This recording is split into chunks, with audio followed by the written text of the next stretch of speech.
compassion. Farda kafaya. Duty, support. Dignity. Farda kafaya. Lawaris. People that don't have anyone to bury them when they pass away. This comes to mind. The Muslim Burial Fund exists because there is a need to respect the honours and the rights of all of our Muslims, whether they're alive or obviously when they have passed away. It exists to bury Muslims who do not have family members, friends to bury them in a dignified way. We help those people they don't have enough money for the burial, or the people have no one for organize the funeral, and also when non-Muslim accept Islam, and after if they die they don't have family members or they don't have enough money for the burial, so Muslim burial help those people. We did not intend to create a Muslim burial fund. When we started, we had something called Eden Care. Now, Eden Care is befriending and advocacy on end-of-life support. So our volunteers at that time, we would visit patients on end-of-life service. Because when we used to go and see our mom, we used to be there and there used to be so many other people who had no visitors. Like, the mom would go and say, I go and give them water. I'll go and ask them if they need this. Go and ask what. So during that time, we saw that there was a need. My brother and that saw that there was a need. That, there's a lot of people that need support, Muslims and non-Muslims. And when they pass away, Eden Care organizes their funeral. And the first case was Peter Chatfield.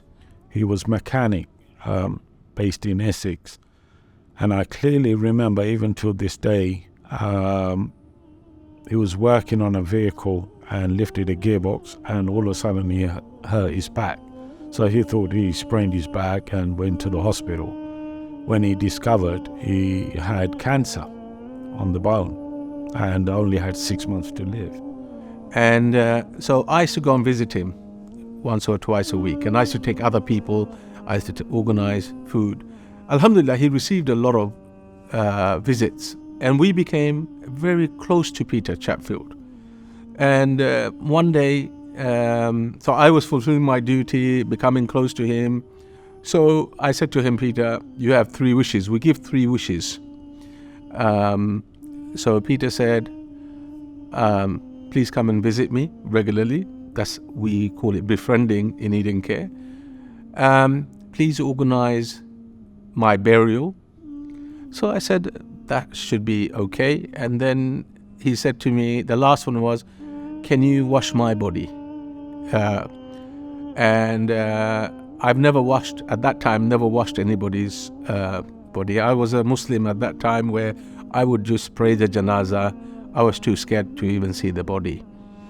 That's my background. And I said, I can do the 2, but the 3rd one, I'm going to have to think about it. And he said, no, you're my brother. This is something that I would like you to do. And subhanAllah, this is how the Muslim Burial Fund started. Abu Mumin washed his body, and we buried him. Well, what I do alongside with Muslim Burial Fund is I help organize the janazas. Well, if someone, they don't have enough family members, so I go and wash their body and do the kafan, take them to the graveyard. If there's family or no family, we become the family.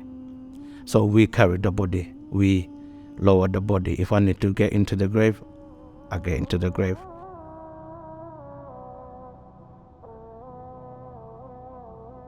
Well, the most we provide is the compassionate end of it. It may be a case that a family may have the funds, or maybe have half the funds. We can advise, at very least advice. At very most, we make the arrangements. We have the body of the deceased picked up. We sit down and discuss arrangements with the families.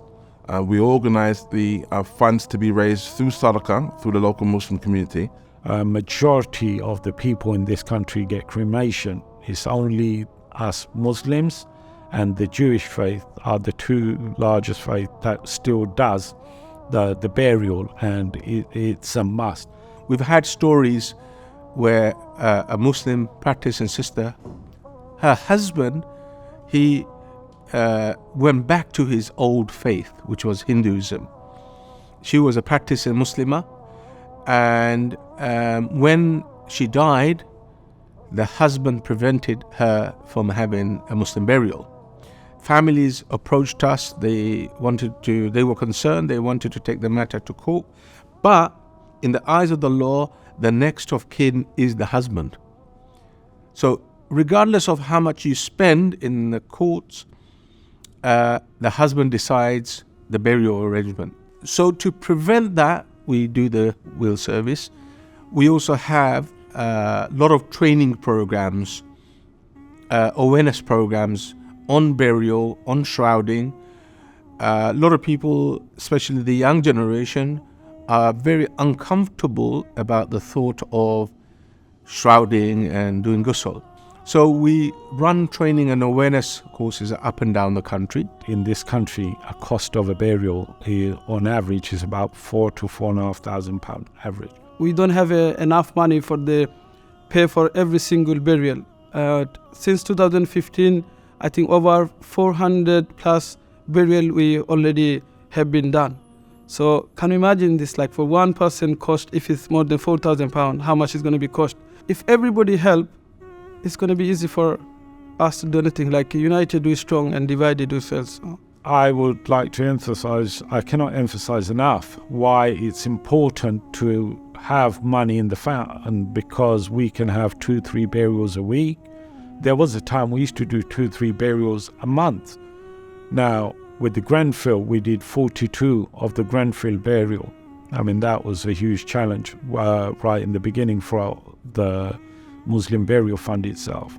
And over the COVID period, Alhamdulillah, I've been blessed to be part and bury 180 people through COVID when people didn't want to touch the bodies. Without the community support, how else are we going to fulfill that obligation that is on all of us as a Muslim community?